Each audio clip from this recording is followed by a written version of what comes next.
بسم اللہ الرحمن الرحیم۔ وضو ہو یا نہیں ہو، حضرت محمد صلی اللہ علیہ وآلہ وسلم نے فرمایا ہر وقت یہ تسبیح پڑھو۔ یہ تسبیح قبر کے عذاب کو روکتی ہے، جہنم سے بچاتی ہے، ماں باپ کی بخشش ہوگی، اولاد پر کوئی مصیبت نہیں آتی، قضا نمازیں معاف ہو جاتی ہیں۔ وہ تسبیح یہ ہے۔ محترم ناظرین، آج حضور پاک صلی اللہ علیہ وآلہ وسلم کی ایک ایسی تسبیح کا عمل لے کر آپ کی خدمت میں حاضر ہوئے ہیں کہ اگر آپ کا وضو ہے یا نہیں، یہ تسبیح پڑھتے رہو۔ یہ تسبیح قبر کے عذاب کو روکتی ہے، جہنم سے بچاتی ہے، ماں باپ کی بخشش ہوتی ہے۔ اس تسبیح کے پڑھنے سے اولاد پر کوئی مصیبت نہیں آتی، انسان کی قضا نمازیں معاف ہو جاتی ہیں۔ اگر کوئی شخص زندگی میں گناہوں سے تھک چکا ہو تو یہی تسبیح اس کا سہارا بن جاتی ہے۔ یہ تسبیح وہ عمل ہے جو قبر میں انسان کا محافظ بن جاتی ہے۔ جب فرشتے آتے ہیں تو یہ تسبیح آسانی پیدا کرتی ہے۔ جب انسان پل صراط پر چلنے لگتا ہے تو یہی تسبیح اس کے قدموں کو بجلی کی طرح تیز کر دیتی ہے تاکہ وہ لمحوں میں گزر جائے، اور جب جہنم آتی ہے تو یہی تسبیح دیوار بن جاتی ہے، یہاں تک کہ جنت کے فرشتے بھی اس کے لیے دروازے کھول دیتے ہیں۔ یہ تسبیح عام نہیں ہے، یہ ان لوگوں کے لیے ہے جو سچے دل سے رب کی طرف پلٹنا چاہتے ہیں، جو اپنے اعمال کو بخشوانا چاہتے ہیں، اور جو یہ چاہتے ہیں کہ مرنے کے بعد ان کے ساتھ کوئی ایسی چیز ہو جو ہر سخت مرحلے پر ان کا ساتھ دے۔ اور وہ تسبیح کیا ہے، وہ عمل کون سا ہے، یہ جاننے کے لیے ویڈیو کو آخر تک دیکھیے گا، کیونکہ آج ہم آپ کے لیے وہ عمل لائے ہیں جو آپ کو آخرت کی ساری مصیبتوں سے بچائے گا اور دنیا میں آپ کے رزق اور دولت میں اضافہ فرمائے گا انشاءاللہ۔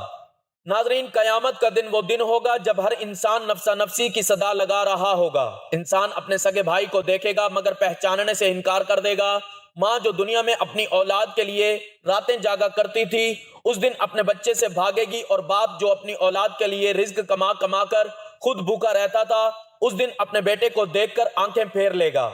اللہ تعالیٰ قرآن مجید میں فرماتا ہے، جس دن انسان اپنے بھائی سے بھاگے گا، اپنی ماں اور باپ سے، اپنی بیوی اور بچوں سے، ہر شخص کو اس دن اپنی ہی فکر ہوگی۔ قیامت کے دن صرف روشنی اور فرشتوں کا دن نہیں، وہ دن ہولناکیوں سے بھرپور دن ہوگا۔ پہاڑ روئی کی طرح اڑیں گے، سورج سروں پر لٹکا ہوگا، زمین تپش سے پگھل رہی ہوگی، اور لوگ پسینے میں اس حد تک ڈوبے ہوں گے کہ کچھ کے کانوں تک، کچھ کے ناک تک، کچھ کے سروں تک پسینہ ہوگا۔ ایک حدیث پاک میں آتا ہے، ہر شخص کو اس کے اعمال کے مطابق پسینہ آئے گا۔ محترم عزیزو، اس دن کا تصور کرتے ہی دل کانپ جاتا ہے، مگر ہمیں حضور نبی کریم صلی اللہ علیہ وآلہ وسلم کی سیرت سے وہ اعمال بھی ملتے ہیں جو انسان کو اس دن کے عذاب اور قبر کی سختی سے محفوظ رکھتے ہیں۔ انہی میں ایک عمل وہ بھی ہے جس کا ذکر آج کی اس ویڈیو میں کیا جا رہا ہے۔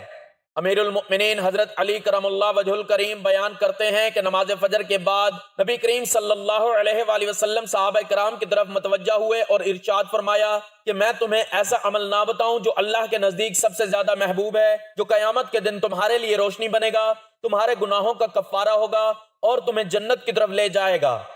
صحابہ کرام نے عرض کیا، ضرور یا رسول اللہ صلی اللہ علیہ وآلہ وسلم۔ تو آپ صلی اللہ علیہ وآلہ وسلم نے فرمایا، وہ عمل ذکر اللہ ہے۔ یہ وہ ذکر ہے جس کے لیے قرآن میں فرمایا گیا کہ اللہ کے ذکر سے دلوں کو سکون حاصل ہوتا ہے۔ یہی ذکر دنیا میں انسان کے سینے کو نورانی بناتا ہے اور آخرت میں نجات کا ذریعہ بنتا ہے۔ ایک روایت میں آتا ہے کہ حضرت ابو ہریرہ رضی اللہ تعالیٰ عنہ فرماتے ہیں، نبی کریم صلی اللہ علیہ وآلہ وسلم نے فرمایا، جو شخص صبح کے وقت 100 مرتبہ سبحان اللہ و بحمدہ پڑھتا ہے، اس کے سارے گناہ معاف کر دیے جاتے ہیں، چاہے وہ سمندر کی جھاگ کے برابر کیوں نہ ہو۔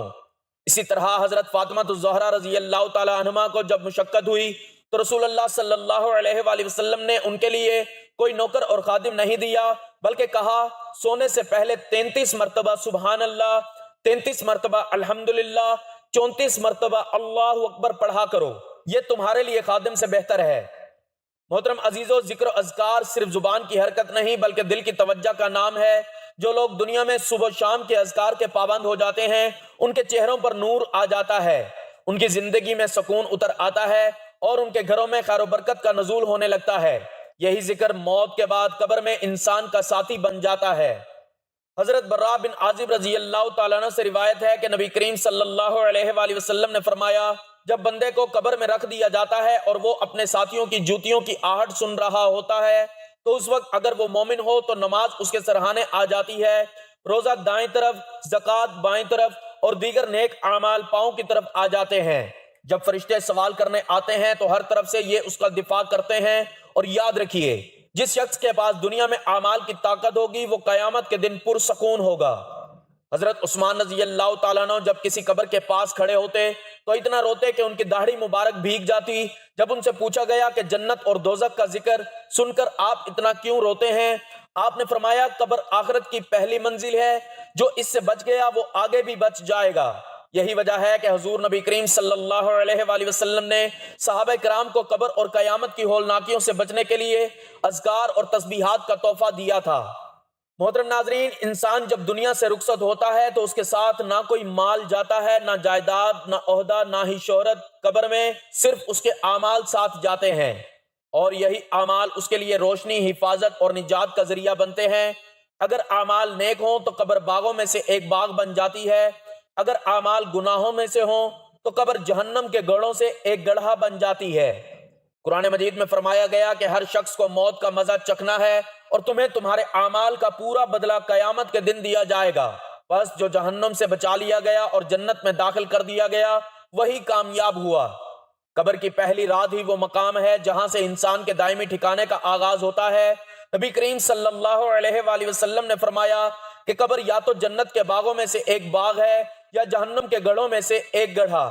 اور اگر بندہ نیک ہو تو قبر کشادہ ہو جاتی ہے، روشنی سے بھر جاتی ہے اور اس کے ساتھ ایک خوبصورت شکل والا نیک عمل آ کر اس کا ساتھی بن جاتا ہے. اور اگر بندہ بد اعمال ہو تو قبر تنگ ہو جاتی ہے، اس پر اندھیرا چھا جاتا ہے اور اس کے ساتھ بدترین شکل والا گناہوں کا بوجھ اس کا عذاب بن جاتا ہے. اس لیے جب ہم یہ تسبیح کرتے ہیں جس کا ذکر ہم آخر میں کریں گے تو یہی تسبیح قبر کے اندر نجات بن کر ہمارے ساتھ اترتی ہے. نبی کریم صلی اللہ علیہ وآلہ وسلم نے فرمایا جب بندہ قبر میں رکھا جاتا ہے تو اگر وہ ذکر الہی کا عادی ہوتا ہے تو قبر کہتی ہے مرحبا اے پاکیزہ روح، تیرے لیے میری گہرائی خوشبو سے بھری ہو جائے، تیرے لیے کشادگی کر دی جائے گی، تیرے لیے نور بچھا دیا جائے گا. اور اگر وہ گناہوں کا عادی ہو تو قبر کہتی ہے تو میرے لیے ناپاک ہے، تیرے لیے تاریکی ہوگی، تیرے لیے عذاب ہے. اسی طرح محترم ناظرین، نبی کریم صلی اللہ علیہ وآلہ وسلم نے فرمایا کہ 3 چیزیں قبر تک ساتھ جاتی ہیں، 2 واپس آ جاتی ہیں، ایک باقی رہتی ہے. مال، اہل و عیال اور اعمال قبر تک ساتھ جاتے ہیں. اہل و عیال اور مال واپس آ جاتے ہیں اور اعمال وہی ہوتے ہیں جو انسان کے ساتھ قبر میں رہتے ہیں. اور ان اعمال میں سب سے وزنی اور مضبوط عمل ذکر الہی ہے، کیونکہ یہ تسبیح نہ صرف انسان کے گناہوں کا کفارہ بن جاتی ہے بلکہ اس کی قبر کو ٹھنڈک اور سکون کا گہوارہ بنا دیتی ہے. حضرت معاذ بن جبل رضی اللہ تعالیٰ عنہ روایت کرتے ہیں کہ نبی کریم صلی اللہ علیہ وآلہ وسلم نے فرمایا کہ قبر کی سختی سے وہی شخص بچتا ہے جو دنیا میں کثرت سے اللہ کا ذکر کیا کرتا ہے.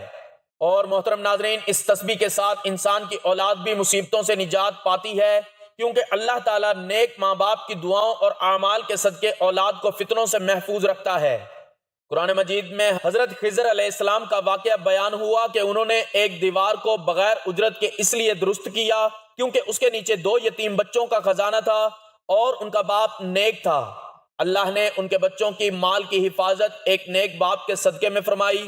یہی برکت اس تسبیح کے ذریعے بھی حاصل ہوتی ہے، کیونکہ جب بندہ اللہ کا ذاکر بن جاتا ہے تو اس کی اولاد کے لیے بھی آسمان سے حفاظت نازل ہوتی ہے، انہیں مصیبتوں سے بچایا جاتا ہے، ان کے رزق میں برکت ڈال دی جاتی ہے، ان کے دلوں میں سکون اتارا جاتا ہے اور ان کے راستے ہموار کیے جاتے ہیں.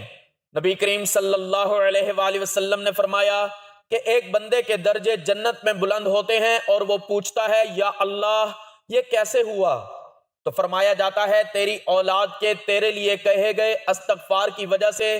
تو جو شخص خود اللہ کے ذکر میں مشغول رہے اور اپنی زبان کو تسبیح سے تر رکھے، اللہ تعالیٰ اس کی اولاد کے دلوں میں ہدایت ڈال دیتا ہے اور ان کی زندگیوں کو مصیبتوں سے بچاتا ہے. اور اسی طرح یہ تسبیح پل صراط پر روشنی اور رفتار کی صورت میں مددگار بن جاتی ہے، کیونکہ وہ دن سخت ترین ہوگا. نبی صلی اللہ علیہ وآلہ وسلم نے فرمایا ہر شخص کو پل صراط سے گزرنا ہوگا.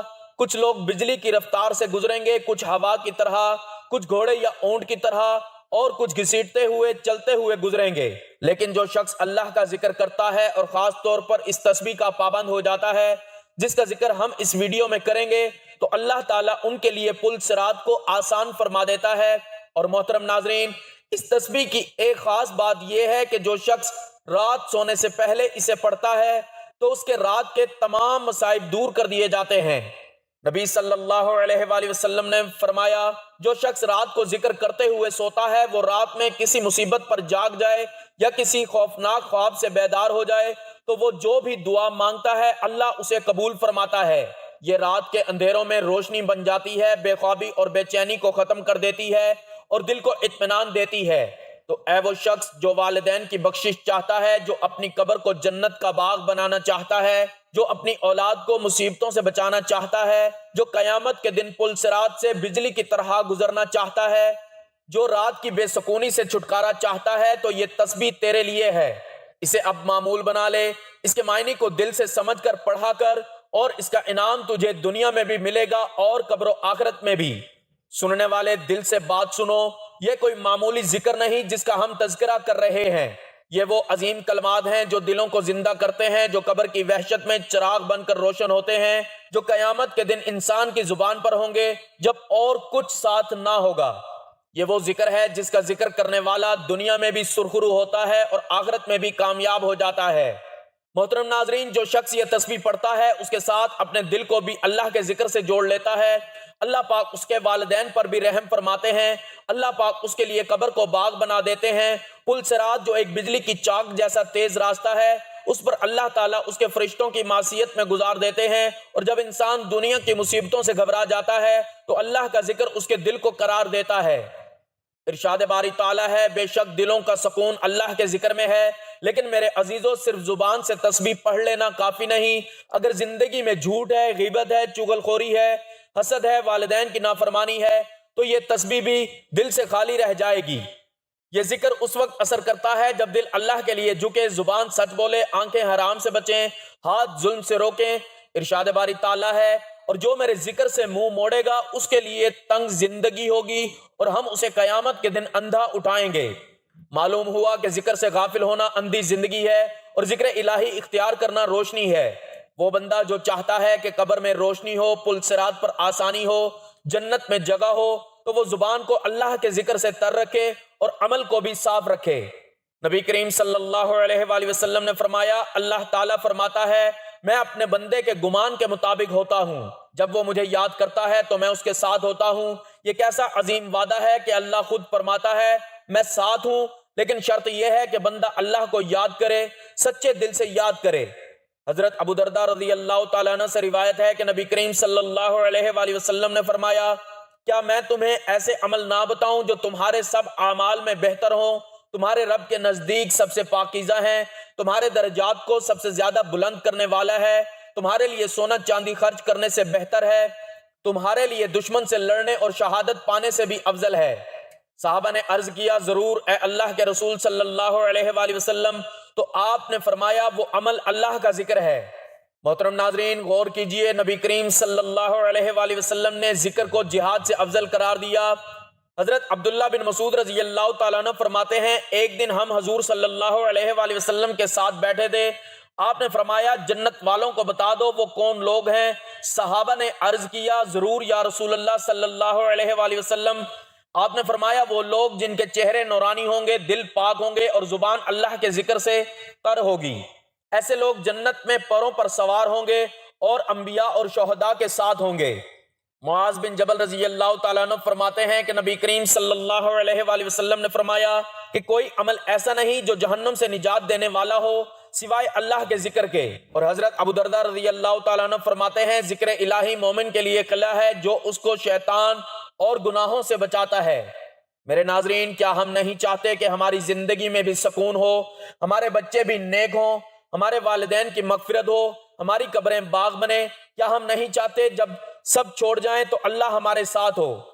تو آؤ اس تسبیح کو اپنائیں، دل سے اپنائیں، صرف زبان کا نہیں بلکہ دل سے ذکر اور عمل کریں۔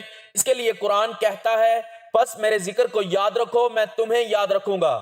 جب بندہ اللہ کو یاد کرتا ہے تو اللہ اسے یاد کرتا ہے، اور جسے اللہ یاد کرے اس پر مصیبت کا سایہ نہیں رہتا۔ میرے ناظرین، صحابہ کرام رضوان اللہ علیہم اجمعین کی زندگی پر غور کریں، پتہ چلتا ہے کہ وہ صرف نماز گزار نہیں تھے بلکہ وہ ہر وقت ذکر میں رہتے تھے۔ حضرت بلال رضی اللہ تعالیٰ عنہ کو اذان کی خدمت ملی کیونکہ ان کا دل ذکر سے بھرپور تھا۔ حضرت ابو ہریرہ رضی اللہ تعالیٰ عنہ دن میں ہزاروں مرتبہ اللہ کا ذکر کرتے۔ حضرت عمر رضی اللہ تعالیٰ عنہ فرماتے تھے کہ میں صبح کے وقت اللہ کا ذکر نہ کروں تو دن میں برکت نہیں آتی۔ نبی کریم صلی اللہ علیہ وآلہ وسلم خود اللہ کے ذکر میں سب سے زیادہ رہنے والے تھے۔ آپ فرمایا کرتے تھے کہ میں ایک دن میں 70 مرتبہ سے زیادہ استغفار کرتا ہوں اور دل اللہ کی طرف رجوع میں رہتا ہے۔ اور جو لوگ چاہتے ہیں کہ اللہ ان کی دعائیں سنے، ان کی راتیں پرسکون ہو، ان کی قبریں جنت کی گود بنے، ان کے لیے والدین کے لیے بخشش کا سامان ہو، ان کی اولاد نیکی کی طرف مائل ہو، تو وہ تسبیح پڑھنے کے ساتھ زندگی کو بھی اللہ کے لیے ڈھالیں، تبھی یہ تسبیح ان کی زندگی کو بدل دے گی انشاءاللہ۔ محترم ناظرین، وقت کی نزاکت کو سمجھیں۔ قیامت کے آثار ہمارے سامنے آ چکے ہیں، دن بدن سخت ہوتے جا رہے ہیں، رزق سے برکت اٹھتی جا رہی ہے، گھروں میں سکون نہیں، قبر میں روشنی نہیں، دعاؤں میں اثر نہیں، اور ہم پھر بھی غافل ہیں۔ ہم میں سے کتنے لوگ ہیں جو چاہتے ہیں کہ ان کے والدین کی مغفرت ہو، ان کی قبر جنت کا باغ بن جائے، ان کی زندگی میں سکون بھر جائے، اور قیامت کے دن ان کا پل صراط سے گزرنا بجلی کی طرح آسان ہو، اور موت کے بعد جب اندھیری رات ہو، قبر تنہا ہو، کوئی ساتھ نہ ہو، تو صرف اللہ کا ذکر ہمارے ساتھ ہو۔ تو آئیے جانتے ہیں آج کی اس بابرکت تسبیح کے بارے میں۔ یہ تسبیح کسی وقت کی پابند نہیں، نہ کسی خاص جگہ کی حاجت ہے۔ اس کو آپ چلتے پھرتے، اٹھتے بیٹھتے، نیند سے جاگتے یا سوتے وقت یا نماز کے بعد جب بھی جہاں بھی آپ کو وقت ملے پڑھ سکتے ہیں۔ بس نیت صاف ہو، ان کی زندگی سکون سے بھر جائے، توجہ ہو، اللہ پر یقین ہو، تو انشاءاللہ یہ تسبیح ہماری زندگیوں کو بدل دے گی۔ سب سے پہلے نبی کریم صلی اللہ علیہ وآلہ وسلم کی خدمت میں درود پاک کا نذرانہ پیش کریں، کیونکہ ہر نیکی کی ابتدا درود سے ہوتی ہے۔ میرے ساتھ حصول ثواب کے لیے درود ابراہیمی ایک بار پڑھ لیں۔ اللہم صلی علی محمد وعلی آل محمد کما صلیت علی ابراہیم وعلی آل ابراہیم انک حمید مجید۔ اللہم بارک علی محمد وعلی آل محمد کما بارکت علی ابراہیم وعلی آل ابراہیم انک حمید مجید۔ اب آپ نے ایک تسبیح یعنی 100 مرتبہ تیسرے کلمے کا ورد کرنا ہے، جو کہ یہ ہے: سبحان اللہ والحمد للہ ولا الہ الا اللہ واللہ اکبر ولا حول ولا قوت الا باللہ العلی العظیم۔ ترجمہ: اللہ پاک ہے اور تمام تعریف اللہ ہی کے لیے ہے، اور اللہ کے سوا کوئی معبود نہیں، اور اللہ سب سے بڑا ہے، اور طاقت و قوت صرف اللہ بلند و برتر عظیم کے ساتھ ہے۔ یہ کلمات جنت کے خزانے ہیں۔ نبی کریم صلی اللہ علیہ وآلہ وسلم نے فرمایا، یہ کلمات میرے لیے دنیا و مافیہ سے بہتر ہیں۔ یہ وہ کلمات ہیں جن کے ذریعے قبر کے اندھیرے روشنی میں بدل جاتے ہیں، اور یہ وہ ذکر ہے جس سے قیامت کے دن میزان میں وزن بھرا ہو جاتا ہے۔ جو شخص ان کو 100 مرتبہ روز پڑھے، اللہ اس کے والدین کی قبریں روشن فرما دیتا ہے، اس کے رزق میں برکت عطا فرماتا ہے، اور سب سے بڑھ کر یہ کہ اللہ اس سے راضی ہو جاتا ہے۔ اب دوسرا ورد یہ کرنا ہے کہ آپ نے اللہ کے صفاتی ناموں میں سے ایک ایسا نام 100 مرتبہ پڑھیں جو مغفرت کا سبب بنے۔ اللہ کا صفاتی نام یا غفارو یعنی بہت زیادہ معاف کرنے والا، یا غفارو یا غفارو، اس نام کا ورد 100 مرتبہ کریں۔ اس نام کی فضیلت یہ ہے کہ قرآن مجید میں اللہ تعالیٰ فرماتے ہیں، اور بے شک میں بہت بخشنے والا ہوں اس کے لیے جو توبہ کرے اور ایمان لائے اور نیک عمل کرے اور پھر ہدایت پر قائم رہے۔ اس نام کے پڑھنے سے دل کے گناہ دھلتے ہیں، اللہ کی مغفرت کے دروازے کھلتے ہیں۔ نبی کریم صلی اللہ علیہ وآلہ وسلم نے فرمایا، جو بندہ سچے دل سے یا غفارو کہتا ہے، اللہ اس کے تمام بڑے گناہ بھی معاف فرما دیتا ہے۔ حضرت حسن بصری رحمۃ اللہ علیہ فرماتے ہیں کہ جو شخص رات کو سوتے وقت یا غفارو کہتا ہے، اللہ اس کو ایسی نیند عطا فرماتا ہے جو فرشتوں کے حصار میں ہوتی ہے، اور صبح اس کے گناہوں کو دھو دیا جاتا ہے۔ اور آخر میں دوبارہ ایک مرتبہ درود ابراہیمی پڑھیں اور اللہ کا شکر ادا کریں کہ اس نے آپ کو یہ توفیق دی کہ آپ نے اس عظیم تسبیح کا اہتمام کیا۔ یاد رکھیں کہ یہ ذکر صرف الفاظ نہیں، روح کی غذا ہے، جو روح کو زندہ کرتا ہے، دل کو بیدار کرتا ہے، اور قبر کو جنت بناتا ہے۔ محترم ناظرین، اگر آپ کو اس تسبیح کی فضیلت نے متاثر کیا ہے، اگر آپ چاہتے ہیں کہ آپ کے والدین کی مغفرت ہو، آپ کی قبر روشن ہو، آپ قیامت کے دن ہولناکیوں سے محفوظ رہیں، پل صراط سے بجلی کی طرح گزر جائیں، اور اللہ رب العزت کا قرب حاصل ہو، تو اس تسبیح کو اپنا معمول بنائیں، خود بھی پڑھیں، اور زیادہ سے زیادہ لوگوں تک اس ویڈیو کو شیئر کریں تاکہ وہ بھی روحانی خزانے سے فیض یاب ہوں اور آپ کو بھی صدقہ جاریہ کا ثواب ملے۔ کیونکہ علم اور ذکر پھیلانا دین کا کام ہے اور اس کا اجر بہت عظیم ہے۔ محترم ناظرین، آخر میں اللہ رب العزت سے دعا ہے کہ اے ہمارے رب، ہمیں ان بندوں میں شامل فرما لے جو دن رات تیرا ذکر کرتے ہیں۔ اے اللہ، ہمارے دلوں کو ہدایت عطا فرما دے۔ اے اللہ، ہمارے والدین پر رحم فرما، ان کی قبروں کو نور سے بھر دے، ان کے گناہوں کو معاف فرما، ان کے درجات بلند فرما، ان پر قبر میں عذاب نہ نازل ہونے دے۔ اے اللہ، جس طرح ہم نے ان کی زندگی میں خدمت کی کوشش کی، اسی طرح اب ان کی بخشش کی التجا کرتے ہیں۔ اے اللہ، ان کے صدقے ہمیں نیک اور فرمانبردار اولاد بننے کی توفیق دے۔ اے پروردگار، ہمیں قیامت کے دن کی ہولناکیوں سے محفوظ فرما، جب سورج سروں پر ہو، جب ماں باپ اپنے بچوں کو بھول جائیں، جب ہر انسان نفسا نفسی میں ہو، تو اسی دن ہمارا دامن اپنے کرم سے بھر دے۔ اے اللہ، ہمیں عذاب قبر سے بچا جو اندھیری تن تنہا کوٹھڑی ہے۔ اے رب، ہمیں ایسا ذکر عطا کر جو اس اندھیرے میں ایک چراغ بن جائے۔ اے اللہ، ہمیں پل صراط سے بجلی کی طرح گزار دے، ہمیں جہنم کی لپیٹ سے بچا، ہمیں جنت الفردوس میں اپنے نبی کریم صلی اللہ علیہ وآلہ وسلم کا ساتھ نصیب فرما دے، اور ہمیں ان لوگوں میں شامل فرما جو تیرے محبوب بندے ہیں، آمین۔ محترم ناظرین، آخر میں آپ سے گزارش ہے کہ اللہ رب العزت کے بابرکت ناموں میں سے ایک نام کمنٹس میں حصول برکت اور ثواب کے لیے تحریر فرما دیں۔ اللہ رب العزت ہم سب کا حامی و ناصر ہو، آمین، جزاک اللہ۔